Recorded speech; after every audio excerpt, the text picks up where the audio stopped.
started, let's say another word of prayer. Our dear kind Heavenly Father, we're so thankful to you for your love, for your concern for each and every soul. Lord, we thank you for your holy word that you left us so we study to show ourselves approved to you. And asking of you, God, that you would give us the words to say. Lord, that you would help us to learn this morning, dear God, what Sunday school is all about. Help us, dear God, to get something to grow on this morning. Give us the meat of thy words, and God we bless you. Amen. You know, we woke up this morning and well, I was awake really early, but then my husband got up and I was studying in the Word, and so directly he said, "You want us to eat?" And I said, "No, I want us to take a shower." So we went ahead. I took my shower first, and he took his. And as soon as he got out of that shower, it turned off. The electricity went off. And this was around 7:30. And I thought, oh my God, I'm so glad that we obeyed the Spirit when it said, go take that shower first, you know. And these little things like this is due him praise. Amen. Because it didn't come back on until, an hour later. That we had already worked things out, you know, with the eating and everything. But the Lord knows just what he's doing, as well as he did in today's lesson. We're studying this morning about Joseph and dreams that come to him, that come to others, that faced him. So it starts in 37th chapter. And again, if you have anything to say, get your input in there, because we can use it. Help us to grow. Joseph's dreams, it says, Jacob dwelt in the land wherein his father was a stranger in the land of Canaan. This is the first verse of 37th chapter of Genesis. So these are the generations of Jacob. Joseph, being 17 years old, was feeding the flock with his brethren. The lad was with the sons of Bilhah and with the sons of Zilpah, his father's wives. And Joseph brought to his father their evil reports. Now, whenever they did anything wrong, Joseph was always what you call a tattletale. He was a tattletale, so he went and told his daddy everything. So his daddy learned. But anyway, the third verse is, now Israel, or Jacob, loved Joseph more than all of his children, because he was the son of his old age, and he made him a coat of many colors. So he didn't make the other children coat like he did Joseph, and there was of many colors, and he was the next to the last of the children, but he was the first child of him, of Jacob and Rachel. So when his brethren saw, number 4, and when his brethren saw that their father loved him more than all of his brethren, they hated him and could not speak peaceably unto him. And so Joseph dreamed a dream, and he told it to his brethren, and they hated him yet the more. So he was just, how old was he at this time, remember? He was just a teenager. You said he was 17. 17 years old. And at 17, ain't Gracie 16? 16, so about her age. And of course, he knew he had favoritism with his daddy. And so here he is. Now that he's dreamed a dream, his brother already just liked him, all 10 of them. And so, and he said unto them, here I pray you this dream which I dreamed. We wanted to tell his brothers, anything to make them aggravated, I reckon, but he dreamed this dream. For behold, we were binding sheaves, and ain't sheaves sort of like hay that you tie up? And, right. Okay, so we were binding sheaves in the field. And though my sheaves arose, and also stood upright, and behold, yours sheaves stood around about, and made obeisance to my sheaf. So these are making a matter of never now. Yes. And his, number 8, his brethren said to him, shalt thou indeed reign over us? And shalt thou indeed have dominion over us? And they hated him yet the more for his dreams and for his words. And he dreamed yet another dream. Now here we go again. And told it to his brethren, and said, Behold, I have dreamed a dream more. And behold, the sun and the moon and the 11 stars made obeisance to me. And he told it to his father and to his brethren. And his father rebuked him and said unto him, What is this dream that thou hast dreamed? Shall I and thy mother and thy brethren indeed come and bow down ourselves to thee, to the earth?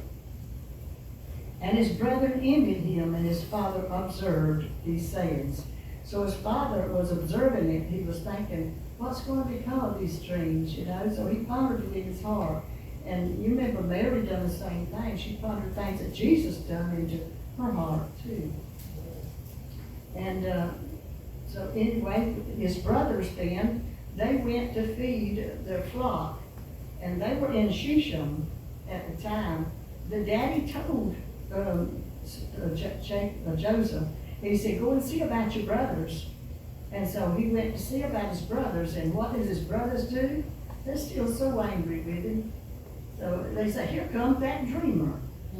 But he thought they were in Shechem, but let me back up just a minute. But so he went to Shechem, and the man come to him in the field. He said, who are you hunting? In other words, I'm hunting my brothers. They were in Shechem. He said, well, I heard them say, let's go to Dothan. So they went to Dothan, and that's where he found them at. But when they seen him coming afar off, they said, here comes that dreamer. Let's just get rid of him. And what did Cain do to Abel in Genesis the first? Yeah, he killed him. He was so aggravated. He was so jealous of him. Everything he done, he was jealous of him. And so he just up and killed Abel. But the Lord found out, even the blood in the ground spoke up to God, you know, and told him. But anyway, here comes the brother, the dreamer. And so they wanted to get rid of him. But Reuben, the oldest one, talked him out of killing him. And but when he got there, they stripped him out of his coat of many colors. They wouldn't let him have that. So whenever Reuben talked him out of killing him, well, they put him in this pit. And Reuben thought, well, I'll come back and get him later on and take him back to Daddy. But while Reuben was distracted, he went somewhere, didn't say. But anyway, he was distracted. While he was gone, these traders come by. They were on the way to Egypt. And so they talked him into selling their brother. And how much you think they got for him? The traders paid how much? 30 pieces of silver. 20 pieces of silver. Jesus was sold for 30. He was sold for 20. And so, anyway, but before they went on down to Egypt with him. And what did they do with him, you remember? Sold him to Potiphar. How do you say his name? Anyway, they sold it to him. And I don't know how many years that he stayed there, because he was 17 when he left. And here he is. I don't know how many years he stayed with Potiphar. But anyway, he worked for him. And Potiphar knew him. And he was everywhere he went, God blessed him. And so anyway, he was sold to Potiphar. And when Potiphar was gone, and all the people that worked around in that place, they were out of the house. And Potiphar's wife, she kept on telling him to come to bed with her, in other words. And he said, no, I can't, I'm not going to do that. God was with him. But what did she do? Whenever he started out of the house, she grabbed his other coat, second coat that he's lost now. But she grabbed his coat because she was going to build up a big old lie. Instead of her seducing him, she was saying that he was seducing her. And so Potiphar got him and put him in prison. Now, I don't know how many years he stayed in that prison, but he was in there a pretty good bit. we get on over here. Anything y'all want to say? I'd like to think about that, that when he was, his daddy sent him to his brothers. But you can think about that coat of many colors. They could spot him in a long way with them different colors. Mm-hmm.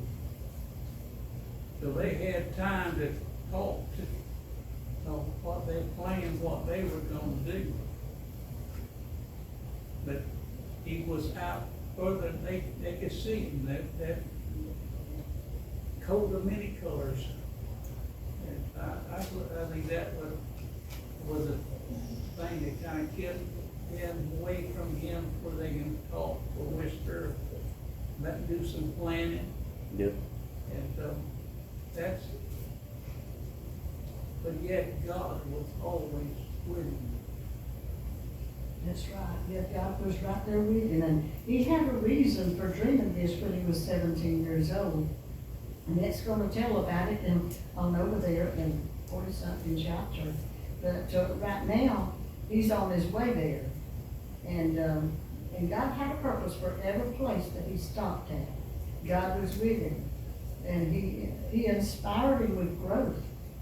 So, I'm just reading the part where they get his coat with blood. yeah. They got a goat and killed a goat and dipped the blood of it into that coat, and took that coat home, and they all agreed together to lie to their father that some animal had torn them apart, and this is all that's left was the bloody coat. And we got his daddy to believe this all this many years now. Now his daddy had one more son, remember his name? Benjamin. Yeah, and Benjamin and Joseph's mama died in childbirth, had a Benjamin. So, let's see. So he got down there and they put him in prison. Well, here comes, let me see, King Pharaoh. He got mad at his head cook and the butler, and he put him in prison. But it happened so that Joseph was there to tend to him. He was in prison himself, but the guards had a lot of faith and trust in him, so he had his, sort of like his ways, like a chaplain in there, I would say. Because he would try to meet their needs, whatever they needed. Well, here's the two officials, and they dreamed a dream all in one night. And they'd been in there for a season. Now, I don't know how much their season was. Now, I tried to find out, and one said just a few days, and another one said it could have been up to a year. But you know as well as me that if the king needed a butler, he was going to get him a butler before a year's time. Right. And so, but anyway, they were in there and had this dream. And one of them dreamed about this vine coming up. This was the butler, the head butler. There was 3 branches that come out of that vine, and then it was blossoming and blooming and grapes and all coming on it. And he woke up. Well, he was worried about it, didn't know what it meant. And Joseph told him 3 branches meant 3 days. And so, and it was growing blooms and all and blossoms. He said, in 3 days, you're going to be put back in your old position. You're going to get your child back. Well, then, here comes the baker. He said, well, since his was good, then I'm going to tell him mine. And so he was telling him there was 3 baskets, 3 white baskets on his head. But he said the top basket had all kinds of meat in it for the king. And so, anyway, he said that there was 3 baskets. So he told him, Joseph said, well, the 3 baskets means 3 days. But the birds are eating the meat off your head means that the king's gonna hang you in 3 days. He's gonna hang you. And so they woke up, and three days later, the king, he gave a big old feast to his servants, so to speak, or the workers. But the butler, he put him back in his position that he had. But the other one, he did hang him. He hung him on that tree. And the birds ate the flesh off his body. So, anyway, Joseph was still working for the Lord day by day. And although he didn't know why he dreamed that dream at 17 yet. So after this, well, he told the butler, he said, now remember me when you get your job back. In other words, remember me. But you know when he remembered him? 2 years later. 2 years. When the King Pharaoh had his dream. Did you want to say something? His birthday. The king's birthday, and they were having that feast. And that's when he hung that on the tree and set the butler free. But, okay, 2 years passed. It was 2 years. And Pharaoh had a troublesome dream. Let me see, Genesis 41:1. And it came to pass at the end of 2 full years that Pharaoh dreamed, and behold, he stood by the river. Behold, they came up out of the river 7 well-favored kine, and kine is cows, I guess, and fat-fleshed, and they fed in a meadow. Behold, 7 other kine came up after them out of the river, ill-favored and lean-fleshed, and stood by the other kine upon the brink of the river. Number 4, and the ill-favored and lean-fleshed kine did eat up the 7 well-favored and fat kine. So Pharaoh awoke up. Well, he went to sleep again right after that, and he's dreaming the second dream. And behold, 7 ears of corn came up upon this one stalk, ranking good. And I was thinking about that. 7 ears of corn on one stalk. Have y'all seen that? Most I've ever seen is 3. 3? Yeah, 3 is about all I've ever seen the most of. But here it is, 7. 7 ears of corn came up upon one stalk, ranking good. And behold, 7 thin ears, and blasted with the east wind sprung up after them. The 7 thin ears devoured the 7 rank and full ears. And Pharaoh awoke, and behold, it was a dream. It came to pass in the morning that his spirit was troubled. And he sent and called all the magicians of Egypt and all the wise men thereon. He wanted to know that what happened, what's going on in that dream. And it was a worrying. But none of them could help him. And then spake the chief butler in verse 9. Then spake the chief butler unto Pharaoh, saying, I do remember my faults this day. Pharaoh was wroth with his servants, and put me in ward in the captain of the guard's house, both me and the chief baker. And we dreamed a dream in one night, I and he. And then he goes and tells them about his dream. And he said, this did come to pass, what Joseph told me. And so now then Pharaoh sent and called Joseph. And they brought him hastily out of the dungeon. And he shaved himself, he changed his raiment, and came in unto Pharaoh. Pharaoh said to Joseph, I've dreamed a dream, and there is none that can interpret it. And I have heard say of thee, that thou canst understand a dream and interpret it. But Joseph told him it was God that tells dreams. But in other words, he was using him as a mouthpiece. And Joseph answered Pharaoh, saying, it is not in me. God shall give Pharaoh an answer of peace. Pharaoh said to Joseph in my dream, behold, and he's telling, he stood on the banks of the river, and he told him just what we read a while ago. And Joseph said to Pharaoh, the dream of Pharaoh is one. God hath showed Pharaoh what he is about to do. The 7 good kine are 7 years. The 7 good ears of corn are 7 years. The dream is one. And that was found in the 25th verse of chapter 41. And the 7 thin and ill-favored kine came up after them in 7 years. And the 7 empty ears blasted with the east wind shall be 7 years of famine. This is the thing which I have spoken unto Pharaoh. What God is about to do, he showed unto Pharaoh. Behold, there come 7 years of great plenteous. Now this is what's fixing to happen throughout all the land of Egypt. And there shall arise after them 7 years of famine, and all the plenty shall be forgotten in the land of Egypt, and the famine shall consume the land.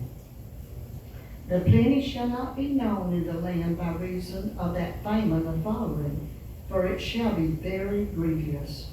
And for that the dream was doubled unto Pharaoh twice.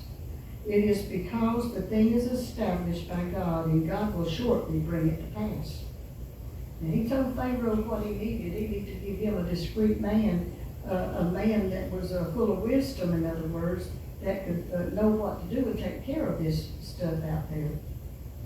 He said, let him appoint officers over the land and take up the 5th part of the land of Egypt in the 7 plenteous years. Let them gather all the food of those good years and come and lay up corn under the hand of Pharaoh. Let them keep food in the cities. And you notice it says cities and not just city. That means he was going to have all the cities around to work together and get this food and store it in what you call a silo or barns or whatever they keep them in. But anyway, put them somewhere and keep them, because 7 years is going to be after this, and it's going to be too bad if you don't put up food. So that food shall be for store to the land against the 7 years of famine, which shall be in the land of Egypt. And the thing was good in the eyes of Pharaoh and in the eyes of his servant. Pharaoh said unto his servants, can we find such a one as this is, a man in whom the Spirit of God is? And Pharaoh said unto Joseph, forasmuch as God hath shewed thee all this, there is none so discreet and wise as thou art. Thou shalt be over my house, and according unto thy word shall all my people be ruled. Only in the throne will I be greater than thou. In other words, he was a king, and they wasn't going to take his kingship away from him, but he could do anything else. So the king put his ring, took it off and put it on Joseph's hand. He put a gold chain around his neck, and he dressed him in apparels, and he had the men to bow down to him, to Joseph. And in other words, he wanted to show them that Joseph was going to be governor over the land. And he put him in his chariot, the second chariot, and had the men bow their knees to him. So after a while, there was no food left in where his daddy was. And so this is going to be to where the dreams at 17 years old comes to pass. And so in Egypt is where his 10 brothers come. And they come because they didn't have food. The daddy sent them with money. And so he come, and whenever his brothers seen him, Joseph knew him. Whenever he saw him, he knew his brothers. But they didn't know him. A lot of years had passed. He was like 30 years old now. He was just a 17-year-old boy whenever he was dreaming these dreams. But at 30 years old, then he was made governor of the land in Egypt. So the brothers come, and what did they do when they got there? Bowed the knee. They gave obeisance to him. And don't you know Joseph thought about that dream? Yes. Yeah, this is my dream coming true. And but anyway, his brothers, they got that food, carried it back to the daddy. But in the meantime, Joseph kept Simeon, kept him there in prison until he come back, because he found out he had his little brother that was still alive, and his daddy was still alive. And so he told him, he said, unless you bring Benjamin back, you're not going to get anything. He said, you're going to have to bring him. So he got back home, and they told the daddy, and the daddy was so upset. He said, I've already lost one son, and if you take him and something happened to him, then I won't have anything, and I'll die. And so anyway, one of his sons says, well, you could take my 2 sons if this happens, I can't bring Benjamin back. And the other one said, I'll stand in for him. Judah stood in for him. But then he went back again. And so whenever, in fact, about they put the money back in the sacks the first time, so they carried double money the second time, and with Benjamin. And the daddy said, here, take them some presents. So he took them nuts and all this kind of stuff that you could think of that they had on hand to that man. Well, this time, whenever he put his golden cup, he had to put his, or silver cup, in his bag, in Joseph's bag. So whenever they started to leave, he sent a man after and said, go and tell them what, in other words, he told them what to tell them. But anyway, bring them back. And he was going to keep Benjamin. And so Judah started speaking up and telling them that what it would do to his daddy, that his daddy, it would kill his daddy. And so directly Joseph started, he just couldn't help it. He had to leave them. He had to go to the other room and weep. He just had to cry. So when he come back out, okay, when he come back out, down here in 42 and 21, 42 and 21, and they said one to another, we are very guilty concerning our brother. Now he did not know. They didn't know that Joseph could understand Hebrew. And they said one to another, we are very guilty concerning our brother, in that we saw the anguish of his soul when he besought us, and we would not hear. So don't you know that Joseph, as a 17-year-old boy, he was afraid whenever they sold him to these people, what was going to become of him? I mean, he was just a little young boy. And now that they're telling each other how anguish of his soul, and when he besought us, he begged them not to get rid of him, and we would not hear. Therefore is this distress come upon us. And Reuben answered them, saying, spake I not unto you, saying, do not sin against the child, and you would not hear? Therefore, behold, also his blood is required. And they knew not that Joseph understood them, for he spake unto them by an interpreter. This whole time he was speaking to them by an interpreter, and not in Hebrew. And he turned himself about from them and wept, and returned to them again and communed with them, and took from them Simeon, and bound him before their eyes. And see, he was going to keep Simeon until they come back with Benjamin. So anyway, when they come back again and told him all this, well then he started breaking down again. And he told the people that was in there, he wanted them out of there because he was just a breaking down. He just found out, and he wanted to tell the brothers who he was. And let me see, Genesis 45. Joseph could not refrain himself before all them. I'm in verse 1. That stood by him, and he cried, because every man, okay, it don't mean he wept right here, but he cried to get the people out. He shouted, all y'all get from me. And they stood, no man with him, while Joseph made himself known unto his brother. And he wept aloud, and the Egyptians and the house of Pharaoh heard. And Joseph said unto his brethren, I am Joseph. Doeth my father yet live? And his brethren could not answer him, for they were troubled at his presence. And Joseph said unto his brethren, come near to me, I pray you. In other words, come closer. And they came near, and he said, I'm Joseph, your brother, whom you sold into Egypt. Now therefore be not grieved, nor angry with yourselves, that you sold me hither. For God did send me before you to preserve life. For these 2 years have the famine been in the land. Okay, there's just 2 years that's already passed. They got 5 more years to go. And yet there are 5 years in the which there shall neither be earing nor harvest. And God sent me before you to prepare you a posterity in the earth, and to save your lives by a great deliverance. So now it was not you that sent me hither, but God. And he hath made me a father to Pharaoh, and lord of all his house, and a ruler throughout all the land of Egypt. Haste ye, and go up to my father, and say unto him, Thus saith thy son Joseph, God hath made me lord of all Egypt. Come down unto me, and tarry not. And thou shalt dwell in the land of Goshen, and thou shalt be near unto me, thou and thy children and thy children's children, and thy flock, and thy herds, and all that thou hast. And there will I nourish thee, for yet there's 5 years of famine.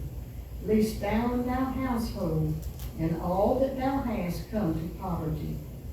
Behold, your eyes see, and the eyes of my brother Benjamin, that it is my mouth that speaketh unto you.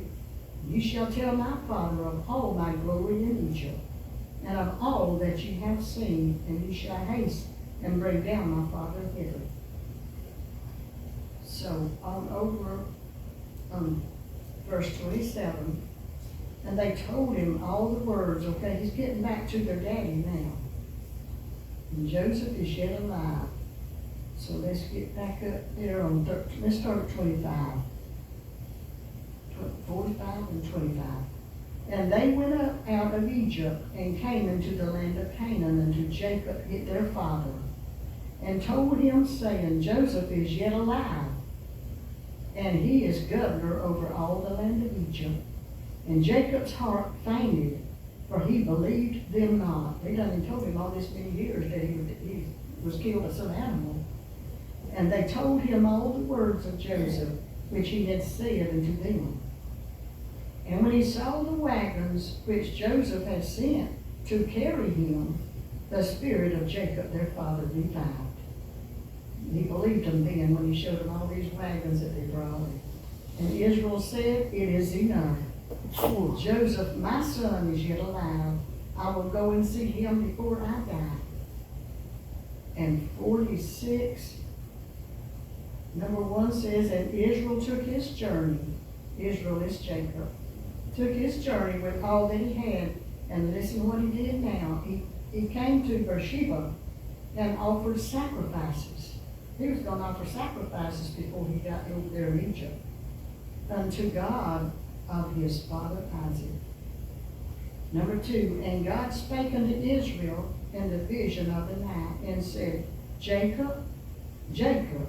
And he said, Here am I. And he said, I am God, the God of thy father. Fear not to go down into Egypt, for I will there make of thee a great nation. I will go down with thee into Egypt, and I will also surely bring thee up again. And Joseph shall put his hand upon thine eyes. Now, when he said that about, and Joseph shall put his hand upon thine eyes, I was wondering if his daddy could hardly see. And if Joseph put his hand on Jacob's eyes, would it make him see better? I would think so. But anyway, and Jacob rose up from Beersheba, and the sons of Israel carried Jacob, their father, and their little ones, and their wives in the wagons which Pharaoh had sent to carry him. And they took their cattle and their goods, which they had gotten in the land of Canaan, and came into Egypt, Jacob and all of his seed with him. How many were they? Do y'all remember how many came out to Egypt? It was 70, wasn't it? 70. And 70 souls went down to Egypt. His sons and his sons' sons with him. His daughters, okay, we haven't seen the daughters yet, have we? And I only found 2 daughters. I don't know how many daughters he had. Dinah and that other one, I can't remember her name. But anyway, his sons and his sons' sons with him. His daughters and his sons' daughters. And all his seed brought he with him into Egypt.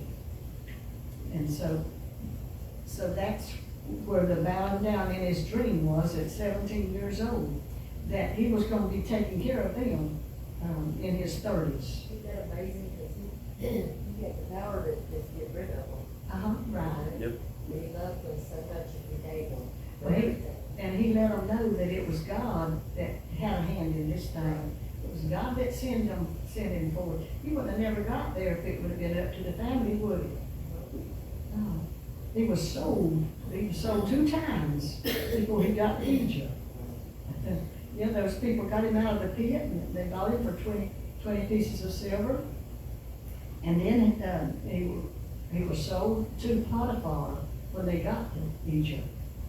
And, there was so much to it, though. I didn't know where to stop. And he would do all that with his wife. Yeah. Yeah. And also, he had a wife, when he was 30 something. Between the good years and the bad years, he had a wife, and they had 2 sons. Right. Ephraim and, what was that other one? Ethan, So he, 2 of them, right? So anyway, this was before the famine got started. It was in the good years. He got his wife and children. But do y'all have some input on it now, or something that y'all want to bring out, you got from the lesson?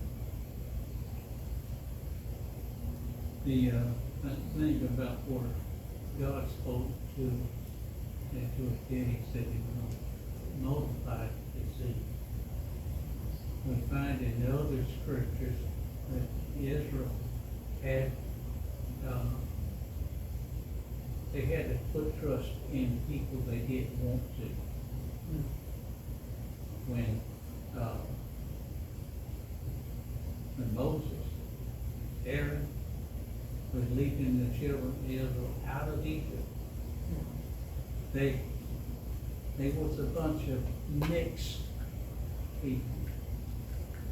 I've often figured there was a lot of those mixed ones that followed them, because they wanted part of it, because they thought that Israel was going to take everything they got out of Egypt. And then the people of Egypt, they want the Hebrews out. And they would give them everything they thought they could just to get them away from there after all them plagues. But the problem is they had doubters. When they got to the Red Sea, they had doubters. And when they got out in the wilderness, they had doubters. It's just like his brothers. He'd tell them that his dreams they had, and they wouldn't even think about it. It is a doubters, and they're just making fun of him. And so this, how many times we got people that don't believe in God because they're doubters. And you can't hardly talk to them to get them saved, to get them in church. Because I've seen them fuss and argue, and I've seen where I was running revival down south of Mariana, and there was some women and children coming in, and here comes this man in. And I noticed that his wife got up, and he was about halfway down in there. He was drunk. I mean drunk. But she got a hold of him, and when she carried, you can hear her giving to him a few words as she got out the door. But the next night, she made a believer on him. He said, yes, whatever she said, he didn't think, but it was doubters.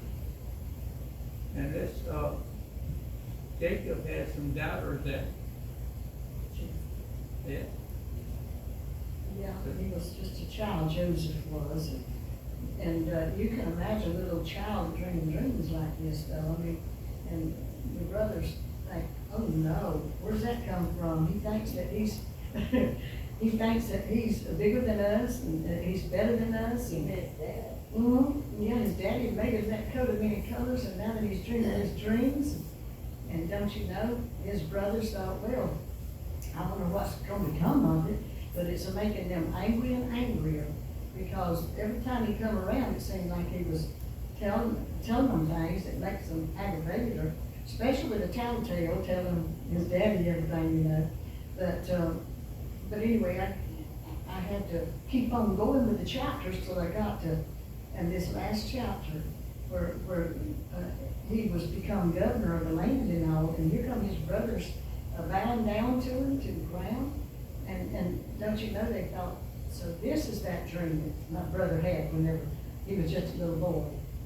And, but anyway, they couldn't go back and redo the years that they mistreated him by selling him and all, but he told them, don't blame yourself, that this is from God. God sent me here to save your lives and to save those Egyptians' lives. And wow, I just couldn't get away from that. I couldn't quit. I mean, they just had to keep on rocking till I got to a safe satisfaction place. But anyway, I hope you got something out of it this morning, and that's about all I have to say, unless y'all have something else to say. You know, I remember a young girl that was in our church. She was about 11 years old at that time. And she would pray for adults and prophesy over them, and they would come to pass. She was only about 11 years old. You talk about a little girl praying now, she could pray. Yeah, your sons and daughters shall prophesy. That's right, God's gonna use Yep. what needs to be used. Okay, brother, I'll turn it back over to you.